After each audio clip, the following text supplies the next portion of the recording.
오늘은 대결과 반목의 고리를 끊고 한반도 평화와 번영의 미래로 나아가기로 약속한 6.15 남북 공동선언 26주년입니다. 6.15 공동선언은 우리가 결코 잊지 말아야 할 희망의 이정표가 되어주었습니다. 매년 이맘때가 되면 민족의 미래를 위해 한반도 평화의 초석을 놓아주셨던 김대중 대통령의 담대한 지혜를 다시금 깊이 되새깁니다. 평화를 위한 길은 따로 없습니다. 평화가 곧 길입니다. 평화가 흔들리면 경제가 흔들리고 평화가 흔들리면 대한민국이 흔들립니다. 한반도 평화를 지키는 것이야말로 국민의 안전과 생명을 구하는 길이며 대한민국의 밝은 미래를 여는 가장 확실한 열쇠입니다. 이것이 바로 6.15 남북 공동선언이 우리에게 남긴 숭고한 정신입니다. 이재명 정부는 6.15 남북 공동선언의 정신을 계승해 한반도 평화의 길을 당당히 열어가고 있습니다. 대북 전단과 확성기 방송이 중단되며 긴장감이 감돌던 접경 지역은 평화로운 일상을 되찾았습니다.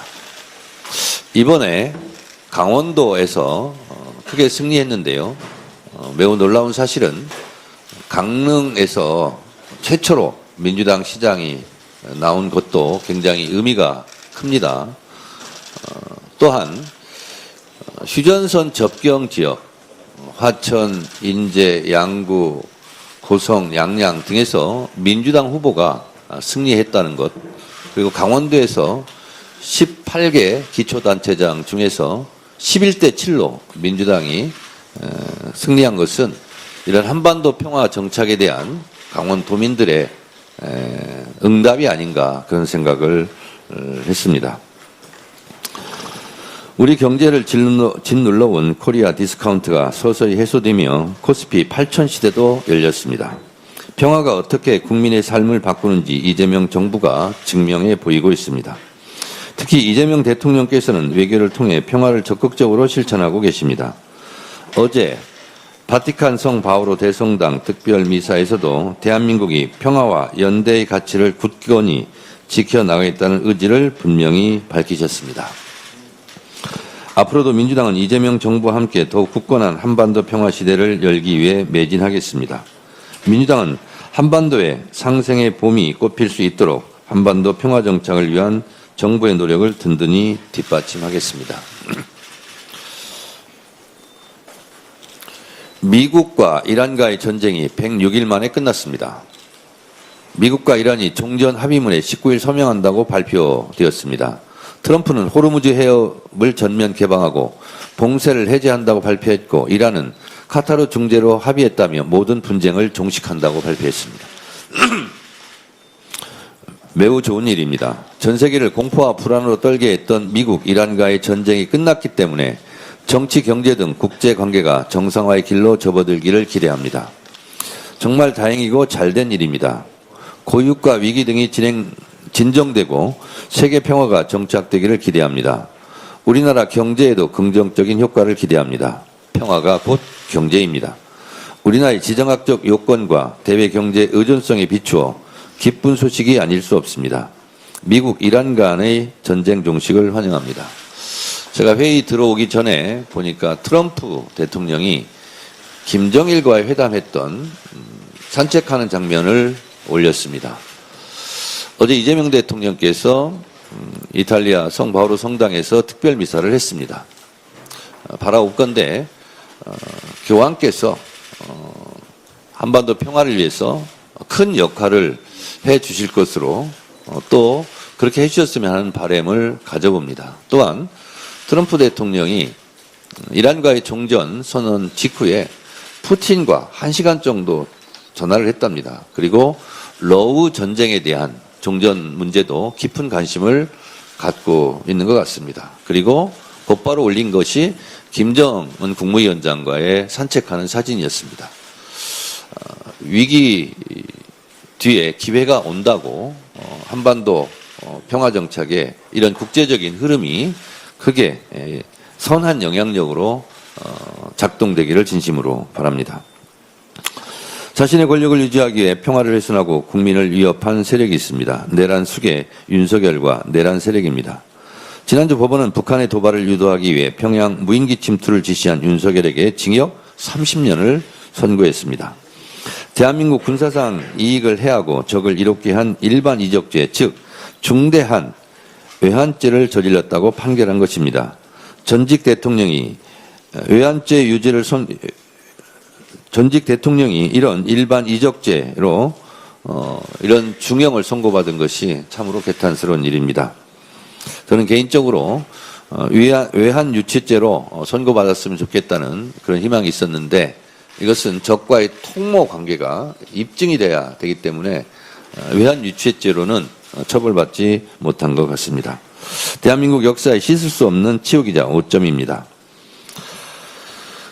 법원은 판결문에서 무인기 침투 작전이 비상계엄 국면을 만들기 위한 추악한 목적이었다고 꼬집었습니다. 또한 국가안보라는 정당한 목적을 위해 고난을 쓸 것이라 믿었던 국민의 믿음을 배신했다고도 엄중히 꾸짖었습니다. 이런 일이 다시는 있어서는 안 되겠습니다. 그리고 불법 비상계엄과 내라는 꿈도 꿀 수 없을 정도로 우리가 헌법에 못 박아놓자는 것이 한번 좌절됐습니다. 그런 면에서도 대한민국의 국가 안위를 위해서라도 이 불법 비상계엄을 할 수 없을 정도의 개헌이 필요하지 않은가 다시 한번 말씀드립니다. 지금 선거관리위원회는 국민의 매서운 비판 앞에 자성하며 모든 언행에 극도로 유의해야 합니다. 도대체 선관위가 하는 일이 무엇이냐는 국민의 질타가 쏟아지고 있는 이유를 선관위 스스로 깊이 되새겨야 할 것입니다. 그런데 국민들이 주권 침해를 분노하는 상황에서 선관위 청사 안에서는 골프 연습을 하는 등 기강회의가 극에 달했습니다. 국민이 선관위에 실망하고 분노하는 것은 모두 선관위가 자초한 일입니다. 대한민국 민주주의 역사 앞에 고개 숙여 사죄해야 할 매우 중대하고 엄중한 사안입니다. 이번 사태는 인적쇄신이나 몇 명의 사태로 봉합될 일이 결코 아닙니다. 더불어민주당은 오직 주권자의 권익을 보호한다는 전향적인 자세로 이번 참정권 침해 문제를 해결하고 선거제도 개혁을 완수하는 데 앞장서겠습니다. 다만 이 엄중한 국면을 정치적 목적으로 악용하려는 움직임에 대해서는 우려를 표하지 않을 수가 없습니다. 본인의 존재 가치를 증명하기 위해 부정선거라는 음모론을 제기하는 것은 사실도 아니고 민주주의에 도움이 되지도 않습니다. 또한 선관위는 헌법상 독립기구입니다. 이를 특정 세력이나 대통령과 무리하게 연결해 정쟁의 도구로 삼는 것 역시 바람직하지 않습니다. 비판은 합리적으로, 해법은 제도적으로 마련돼야 함을 다시 한번 강조드립니다. 각종 가짜뉴스와 루머들이 난무하고 있는데 이 또한 그대로 두고 볼 수는 없는 일이다라고 생각하고 이번 선관위 사태와 관련해서 선관위가 잘못한 것은 엄중하게 묻되 이와 관련해서 가짜뉴스 허위사실 유포로 더 혼란에 빠뜨리는 세력에 대해서는 사법당국에서 단호한 조치를 해주시기를 기대합니다. 민주당은 국정조사, 특검 등 국회가 할 수 있는 모든 수단을 동원해 한 점 의혹 없이 철저하게 진상을 규명하고 책임자를 처벌할 것입니다. 이탈리아 순방에서 이재명 대통령은 양국 관계를 최고 수준인 특별 전략적 동반자 관계로의 격상과 함께 양국 협력에 새로운 전기를 마련했습니다. 지정학적인 불확실성이 커진 국제정세 속에서 이탈리아와의 협력 관계를 더욱 단단하게 다지는 한편 르네상스의 발원지인 피렌체를 방문하여 문화 외교의 실질적 결실을 보여주고 계십니다. 국립중앙박물관과 세계적 미술관인 우피치 미술관 간의 MOU 체결은 양국 문화유산과 전시 콘텐츠 협력의 판을 키운 의미 있는 성과입니다. 아울러 이번에 체결된 한 이탈리아 영화 공동 제작 협정을 계기로 우리 K콘텐츠의 유럽 진출은 더욱 탄력을 받게 되었습니다. 이번 순방에서 이재명 대통령은 이탈리아 측으로부터 최고 수준의 훈장을 수훈하며 대한민국 위상과 성과를 국제적으로 인정받았습니다. 앞으로도 이재명 정부가 이끄는 대한민국의 우수한 역량이 세계와 더욱 활발히 연결되고 그 성과를 풍성하게 나누게 되기를 기대합니다. 제가 지방선거 때도 참 많은 국민들한테 들었던 얘기입니다. 윤석열 대통령 때는 윤석열 대통령이 외국에 나갈 때마다 불안했었는데 이재명 대통령은 외국에 나갈 때마다 순방할 때마다 뭔가 기대가 된다는 거예요. 그리고 순방 때마다 역대급 성과의 국위선양으로 자랑스럽다, 자부심을 가진다 이렇게 국민들이 뿌듯해 했던 얘기를 많이 들었습니다. 이재명 대통령의 외교 역량으로 이재명 대통령은 월드 클래스의 세계적인 지도자로 자리매김하고 있습니다. 국민의 한 사람으로 자랑스럽습니다. 수출로 먹고 사는 우리나라의 경제 구조상 그 어느 나라보다 외교 역량이 중요합니다.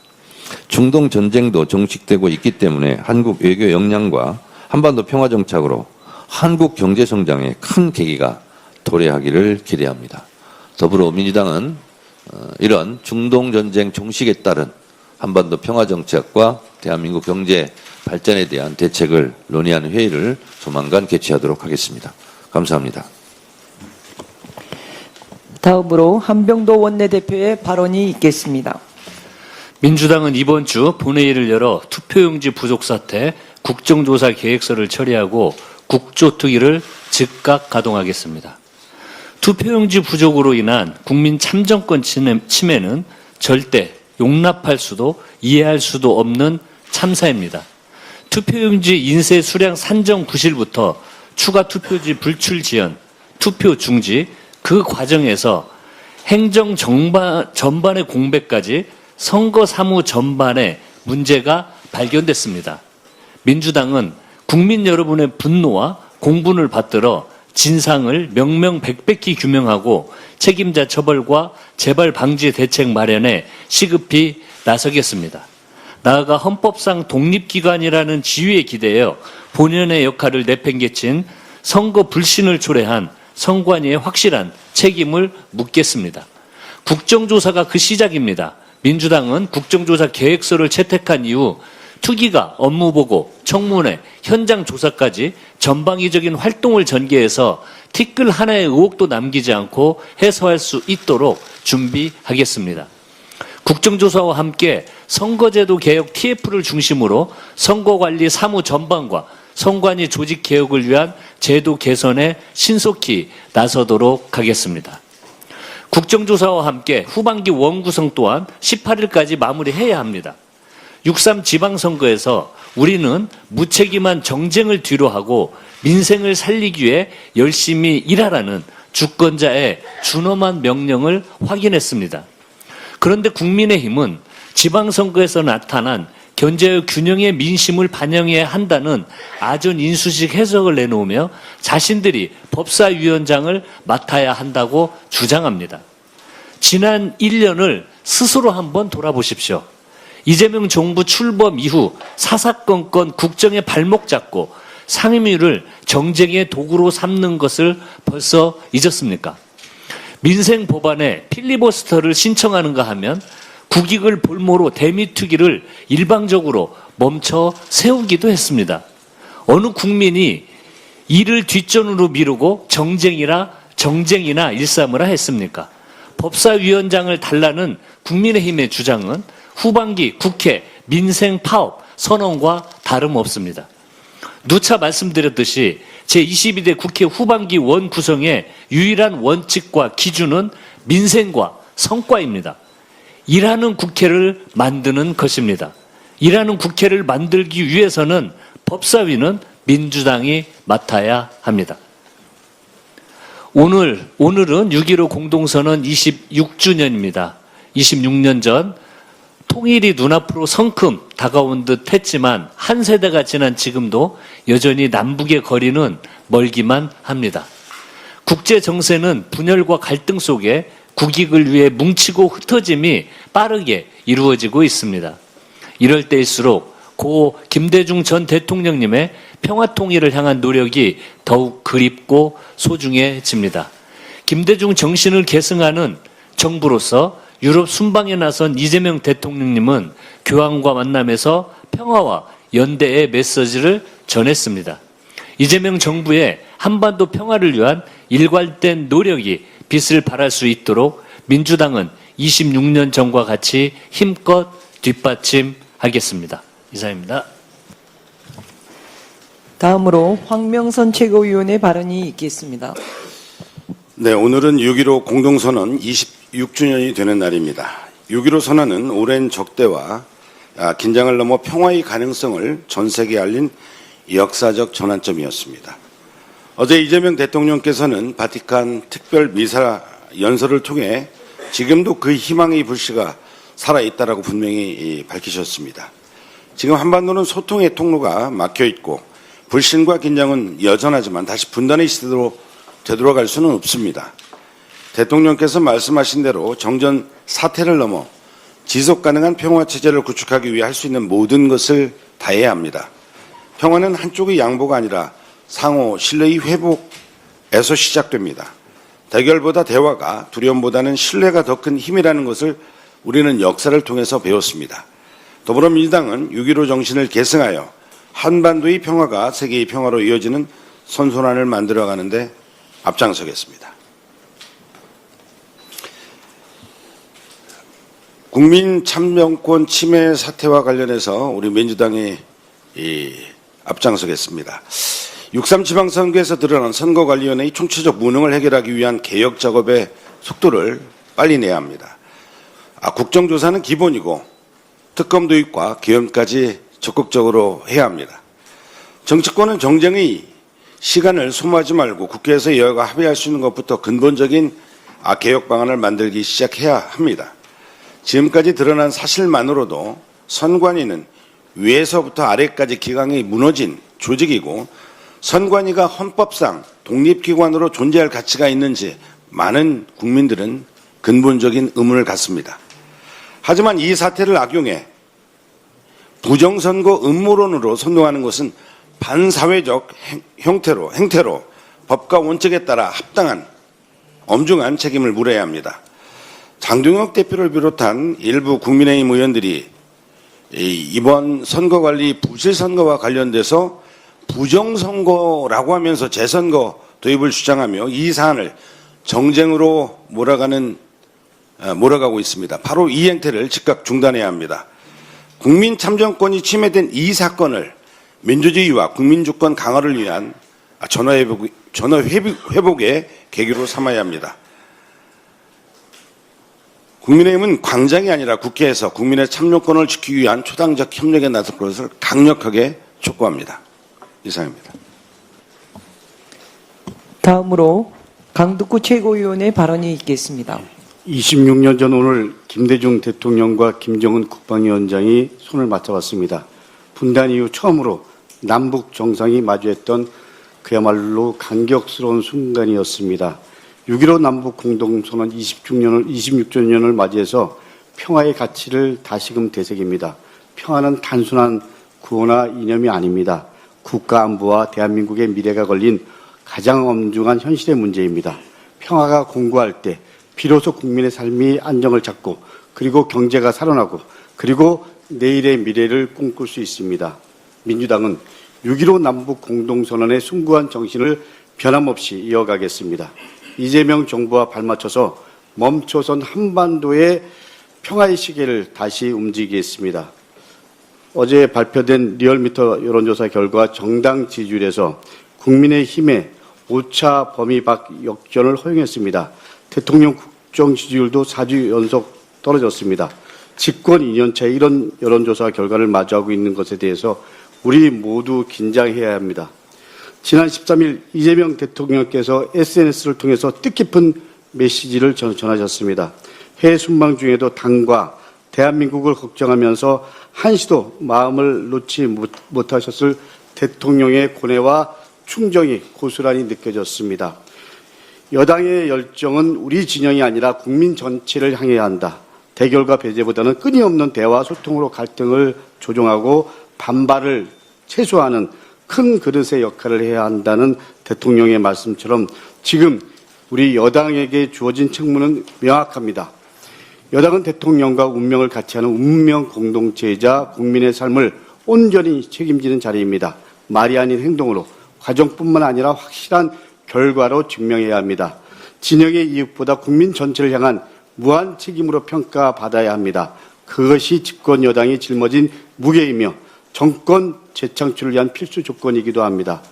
지방선거가 끝나고 이재명 정부 2년차를 맞이한 지금 집권 여당은 매우 중요한 분기점에 있습니다. 지금 당장만 하더라도 해야 할 일이 한두 가지가 아닙니다.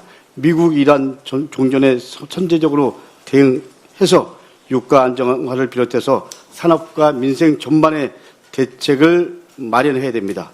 외교 안보의 불확실성을 제거하고 남북 관계를 복원해야 합니다. 26년 오늘 시대가 요구하고 당원과 국민이 기대하는 민주당의 모습은 분명합니다. 바로 이재명 대통령과 뜻을 함께 해서 이재명 정부의 성공을 확실하게 뒷받침하고 그리고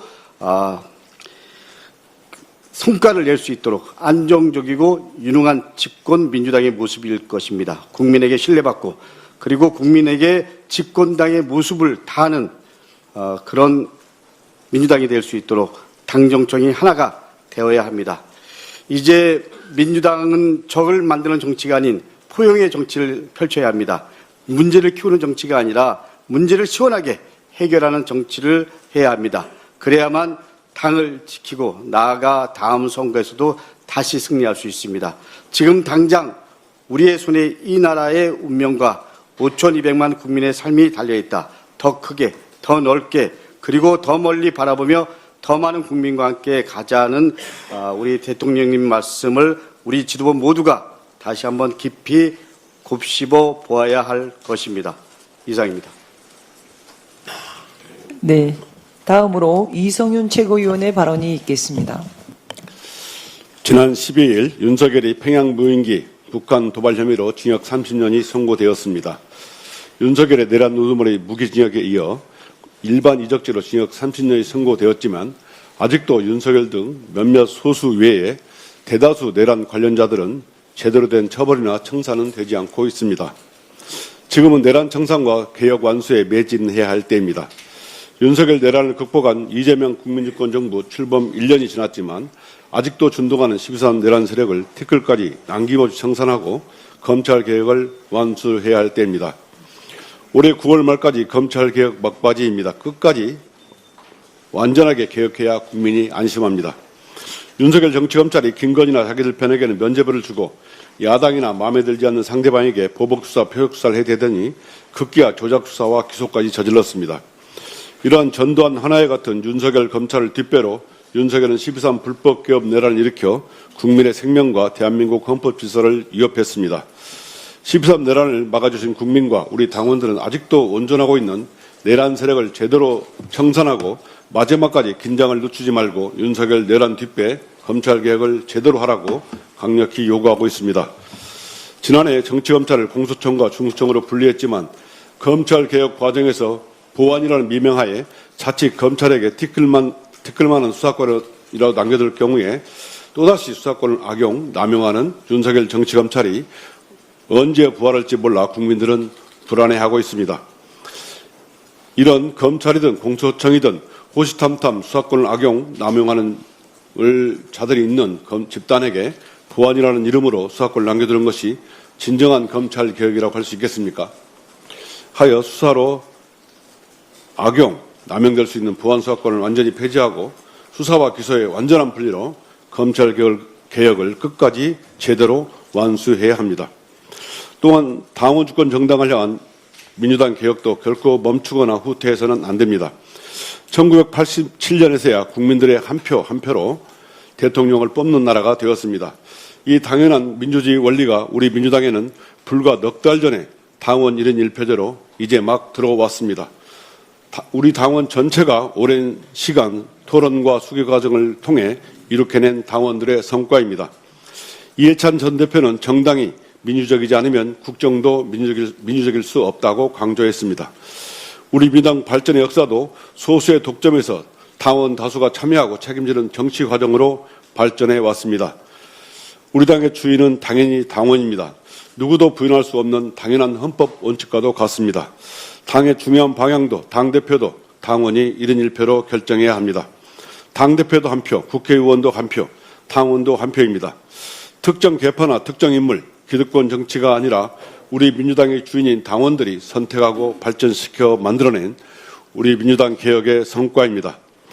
이러한 내란 청산 검찰개혁 1인 1표 당원 주권 정당으로 개혁이 멈추거나 결코 후퇴해서는 안 됩니다. 더 강한 개혁 민주당으로 나아가야 합니다. 지금 흔들림 없이 내란 청산, 안전한 검찰개혁, 당원 주권 정당으로 개혁으로 나가는 것은 대한민국 주권자 국민과 당의 주인 당원의 요구입니다. 이상입니다. 다음으로 문정복 최고위원의 발언이 있겠습니다. 안보를 권력의 도구로 삼은 죄 끝까지 책임을 물어야 합니다. 지난 금요일 윤석열이 비상계엄의 명분을 만들기 위해서 북한의 무인기를 투입한 혐의로 징역 30년을 선고받았습니다. 헌정사상 처음으로 전직 대통령에게 일반 이적죄 유죄가 인정된 판결입니다. 국민의힘은 이 판결과 관련해서 침묵하는 이유가 무엇일까요? 동의한다는 뜻으로 이해해도 되겠지요? 법원은 국가안보와 국토방위를 위한 작전이 아니라 비상계엄 상황을 만들기 위한 작전이라고 판단했습니다. 대통령에게 부여된 국군 통수권과 계엄권은 국가와 국민을 지키기 위한 권한입니다. 그 권한이 정치적 위기를 모면하고 권력을 지키기 위한 수단으로 쓰였다면 그 자체로 헌정 질서에 대한 중대한 배신입니다. 안보는 권력자의 것이 아닙니다. 군은 개인의 정치적 이해를 위해 동원될 수 있는 조직이 아닙니다. 국민의 생명과 한반도의 평화를 권력 유지의 도구로 삼은 일은 어떤 이유로도 용납될 수 없습니다. 이번 판결은 12.3 내란의 본질이 무엇이었는지 다시 분명하게 보여주고 있습니다. 국민을 지켜야 할 권력이 오히려 국민을 위험에 빠뜨리고 헌법을 수호해야 할 자리가 헌법을 흔드는 출발점이 되었습니다. 아직 끝난 것이 아닙니다. 책임은 법정의 한 판결로 끝나지 않습니다. 다시는 어떤 권력도 안보를 사유화하고 군을 정치의 도구로 삼지 못하도록 제도적 장치도 단단히 세워야 합니다. 더불어민주당은 헌정 질서를 무너뜨린 책임을 끝까지 묻겠습니다. 국민의 안전과 평화, 대한민국의 민주주의를 지키는 일에 한치의 흔들림도 없이 가겠습니다. 이상입니다. 다음으로 박지원 최고위원의 발언이 있겠습니다. 투표용지 부족 사태로 국민들의 참정권이 침해받았습니다. 올림픽공원 개표소 앞에서 열 하루째 이어지는 봉쇄 시위를 보면서 참담한 마음입니다. 국민들의 분노는 선관위의 부실한 선거 관리에서 비롯된 것입니다. 이 분노를 정치권에서는 정직하게 받아들여야 합니다. 민주당은 입장이 분명합니다. 철저한 진상규명, 선관위의 전면 혁신, 그리고 국민 신뢰 회복입니다. 투표용지의 인쇄와 배정, 수급관리, 현장 대응, 보고체계, 어디에서 문제가 생겼는지 국민 앞에 낱낱이 밝혀야 합니다. 위법과 직무유기가 확인되면 지위고하를 막론하고 엄정한 책임을 물어야 합니다.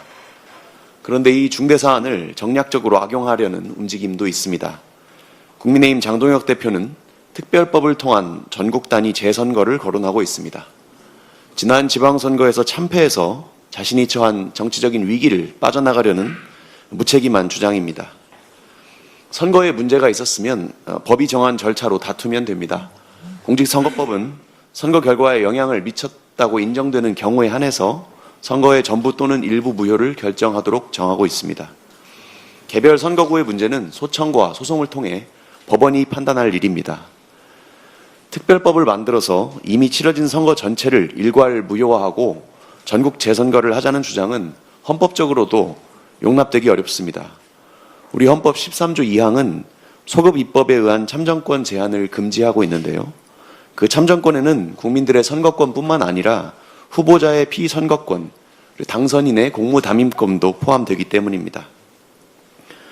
법률가 출신 정치인이라면 누구보다 헌법과 법률이 정한 절차를 존중해야 합니다. 재선거를 해서 결과가 또 마음에 들지 않으면 그때 또다시 어떤 음모론을 들고 나오시렵니까? 국민들께서는 선관위의 부실을 바로잡으라는 것이지 헌법 질서를 흔드는 정치를 보자는 것이 아닙니다. 위헌적인 선동으로 국민 불안을 키우지 마십시오. 위기는 정직하게 대면할 때 극복할 수 있습니다. 민주당은 국정조사와 제도개혁을 통해서 무너진 선거 행정을 바로 세울 것입니다. 투표용지 수급관리, 현장 대응 매뉴얼, 선관위에 대한 내부 통제와 외부 감시체계까지 전면적으로 손보겠습니다. 음모론이 아니라 진실을, 정쟁이 아니라 개혁을, 갈등이 아니라 국민 신뢰 회복을 위해 매진하겠습니다. 이상입니다. 끝으로 박규환 최고위원의 발언이 있겠습니다. 제22대 국회의 시간이 이제 절반도 남지 않았습니다. 갈 길은 멀고 할 일은 많은데 정말이지 시간은 짧습니다. 국민의 참정권을 구현하기 위한 헌법적 책무를 제대로 이행하기는커녕 첨단 대한민국, 모범적 민주국가 대한민국이라는 명성을 한순간에 깡그리 망가뜨린 선거관리위원회에 대한 국민적 분노에 국회가 신속하게 응답해야 합니다. 역대급 부실 선거에 대한 원인을 규명하고 책임자를 문책하고 선거관리체계 전반을 개혁함으로써 국민 참정권 실현에 한치의 오차도 허용하지 않도록 다시는 부정선거 운운하는 가짜뉴스가 설 자리를 없애야 할 것입니다. 이재명 대통령의 유럽 선방 외교 성과에 대한 후속 입법 지원도 착수해야 합니다. 반도체 호황과 수출 정대의 온기를 골목상권과 소상공인 등 국민 모두의 삶으로 확산시키고 시대적 과제인 AI 대전환을 현실로 구현할 수 있도록 민생경제, AI 국가 전략을 입법으로 시급히 뒷받침해야 합니다. 무엇보다 10월 2일 공소청과 중대범죄수사청이 차질 없이 출범할 수 있도록 아울러 검찰권 오남용의 흑역사를 다시는 되풀이하지 말아야 한다는 국민의 의지를 반영하여 한시라도 빨리 수사권 문제를 매듭지어야 합니다. 수사와 기소의 분리라는 원칙이 확고하게 구현될 수 있도록 다시는 수사를 빌미로 검사들이 정치에 개입하거나 인권을 유린하지 못하도록 더 이상 이재명 대통령 같은 억울한 피해자가 나오지 않도록 공소청이 어떠한 명목의 수사권도 가지지 않는 순수 기소기관으로 자리 잡도록 형사소송법 개정 작업도 마무리해야 합니다. 이런 일들을 완수하려면 이재명 대통령께서도 말씀하셨듯이 우리 집권여당 민주당의 열정이 우리 진영이 아니라 국민 전체를 향해야 합니다. 대의에 대한 열정이 아니라 사익이 앞서면 곤란합니다. 결과는 나 몰라라 하며 대결과 배제, 편가르기에 몰두하는 일도 없어야 합니다. 국민이 부여한 막중한 지위와 권한에 대한 책임의식, 책임윤리가 그 어느 때보다도 요구되는 시점입니다. 당은 당의 일에, 내각은 내각이 할 일에 충실해야 합니다. 대통령께서는 국익을 위해 전쟁 같은 국제 외교 무대에서 죽을 힘을 다해 일하고 계십니다. 국무총리를 필두로 모든 국무위원과 공직자들은 복무 기강을 바로 세우고 각자의 소임에서 한치의 흐트러짐도 있어서는 안 될 것입니다. 우리 당 소속 국회의원 당직자들 또한 당원의 주권 의지를 관철하고 대통령과 정부를 제대로 뒷받침하기 위해 당 대표를 중심으로 합심 단결하여 일해 주실 것을 간곡히 요청합니다. 지금 당장 우리의 손에, 우리 민주당의 손에 이 나라의 운명과 5,200만 국민의 삶이 달려 있습니다. 정말이지 지금은 일해야 할 때입니다. 대통령님 말씀대로 더 크게, 더 넓게, 더 멀리 보며 더 많은 국민과 함께 앞으로 전진하는 민주당이 되어야겠습니다. 고맙습니다. 이상 발언을 모두 마치고 네, 요즘 한병도 원내대표께서 정말 여러 가지 일 열심히 잘 하고 계신데요. 특히 더 힘든 시기를 맞이하는 것 같습니다. 의원님들 상임위 배치 문제 때문에 굉장히 고생을 많이 하시고 계십니다. 그래서 공개적으로 제가 좀 부탁을 드릴까 합니다. 제 상임위는 아니고요. 아무래도 초선 같은 경우는 자기의 전문적 영역을 가지고 이제 국회에 진출하지 않습니까? 그래서 첫 상임위가 굉장히 중요합니다. 그래서 될 수 있으면 초선이 먼저다라는 생각으로 초선들이 원하는 상임위를 우선 배려를 하셔서 배치를 하고 다선은 좀 양보하는 그런 전통을 좀 세워주십사 부탁드립니다. 참고로 제가 21대 국회 22대 국회 이제 이번에 7년째인데요. 저는 상임위가 이번에 7번째입니다. 1년에 한 번씩 바꿨습니다.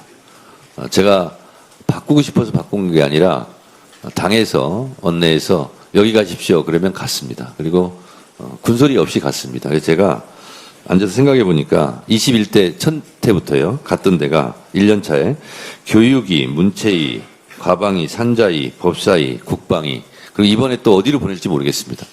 저는 그냥 가라는 대로 가겠습니다. 그리고 특히 이번에 재보궐선거로 새로 입성한 우리 박지원 의원 등을 비롯한 분들께서는 아마 지역에서 요구사항이 있습니다.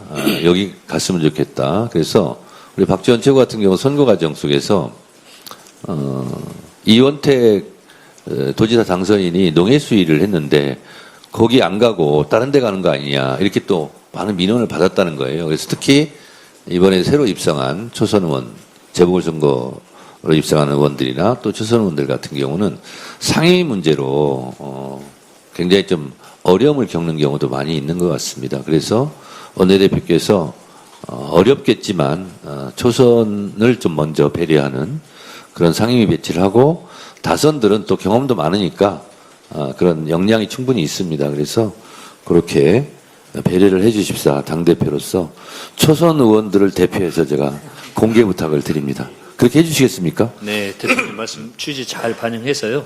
네, 그렇게 하도록 하겠습니다. 네, 고맙습니다. 네, 이상으로 회의를 마치겠습니다.